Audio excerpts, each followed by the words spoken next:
मेरा नाम रेशमा है। मैं कोटा के रहने वाला हूँ। मेरी उम्र 19 साल है। मेरे घर में मेरी मम्मी पापा, 2 बहनें और एक भाई भी है। मेरी बड़ी दीदी का नाम शीला है जो 30 साल की है और छोटी दीदी 25 साल की है। मेरे भाई सबसे छोटे हैं।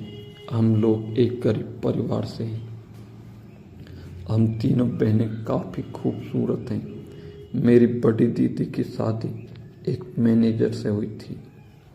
उस वक्त दीदी 22 साल की थी और बहुत ही खूबसूरत थी। इसलिए लड़के वाले ने देखते ही हाँ कर दी थी। लेकिन पापा ने कह दिया था कि वे दहेज में कुछ न दे पाएंगे। जीजाजी दीदी के दीवाने हो गए थे और बोले कि शादी तो इसी से ही करेंगे। ऐसे दामाद पाकर पापा भी खुश हुए थे, क्योंकि जीजा खुद ही शादी का खर्चा उठाने के लिए तैयार हो गए थे। शादी भी हो गई। जीजाजी दीदी को हनीमून के लिए गोवा लेकर गए और वहाँ 10 दिन रुके। शादी के 2 महीने बाद दीदी और जीजाजी घर आए। दीदी और जीजा से मिलकर हम लोग बहुत खुश हुए। मेरी दीदी एकदम से बदल गई थी। जीजाजी हम लोगों के लिए कपड़े और गिफ्ट भी लाए थे। गिफ्ट और कपड़े पाकर मैं दीदी के गले लग गई तो जीजाजी बोले, हमारे गले नहीं लगोगी क्या? तो मैं जीजाजी के गले भी लग गई। दीदी भी साथ में ही खड़ी थी।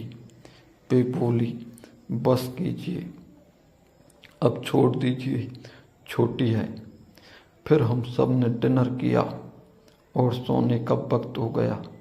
दीदी बोली, मैं आज माँ के पास सोऊंगी। जीजाजी के लिए अलग से बिस्तर लगा दिया गया। दीदी और माँ अलग कमरे में लेट गई। पापा और दोनों भाई अलग कमरे में लेट गए। जीजा ने सोने से पहले कहा कि उनके पैरों में काफ़ी थकान है तो गर्म तेल की मालिश करवाना चाहते हैं। माँ ने यह जिम्मेदारी मुझे सौंप दी। यह सुनकर मैं शर्म गई तो माँ कहने लगी, तुम तो उनकी चहेती साली हो, जाकर पैर में मालिश कर दो। अगर नहीं करोगे तो वह सोचेंगे कि यहाँ कोई उनकी सेवा करने वाला नहीं है।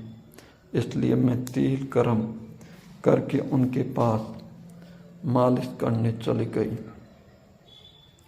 मेरे साथ मेरी दीदी भी जीजा के रूम तक आई। तब वह कहकर चली गई कि रेशमा आपके पैर की मालिश करेगी और फिर यही पर सोएगी। दीदी के जाने के बाद जीजा ने दरवाज़ा बंद करने के लिए कहा, यह कहकर कि आप अगर पापा ने देख लिया तो अच्छा नहीं लगेगा।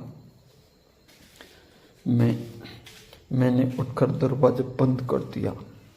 फिर मैंने ही बोर होकर कुछ बात छेड़ी। मैं बोली, शादी के बाद तो दीदी एकदम से बदल गई है। आपके वहाँ पर वह ऐसा क्या खाती है? जीजाजी तुम्हें भी वैसा ही बनना है क्या? मैं बोली, हाँ जीजाजी, शादी के बाद तुम भी ऐसी बन जाओगी। वैसे कितने साल की हो गई?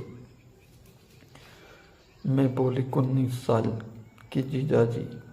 बोले, लगती हो तो नहीं, कोई बॉयफ्रेंड वगैरह है या नहीं? इस पर मैं शर्म कर बोली, नहीं, लेकिन मैं 19 की क्यों नहीं लगती? जीजाजी बोले, बस नहीं लगती है। मैं बोली, लेकिन क्यों? जीजाजी बोले, अब तो मैं कैसे समझाऊं? मैं बोली, बताइए ना, मैं जानना चाहती हूँ।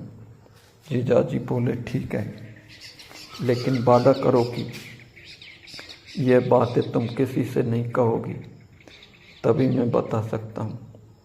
मैं बोली हाँ पक्का, वादा किसी से नहीं कहूँगी। जीजाजी बोले हाँ तुम्हारी दीदी को देखो शादी से पहले कैसी थी और अब कैसी हो गई है। मैं बोली हाँ वह तो मैं देख रही हूँ, तभी तो पूछ रही हूँ।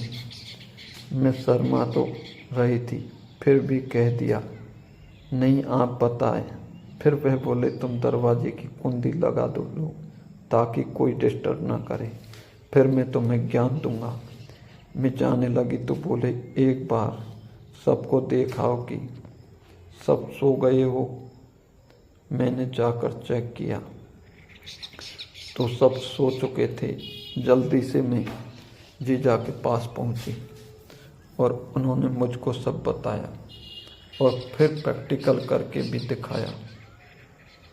फिर वह सब के बाद जीजाजी बोले 3 बज गए हैं, चलो सो जाओ, सुबह उठना भी है।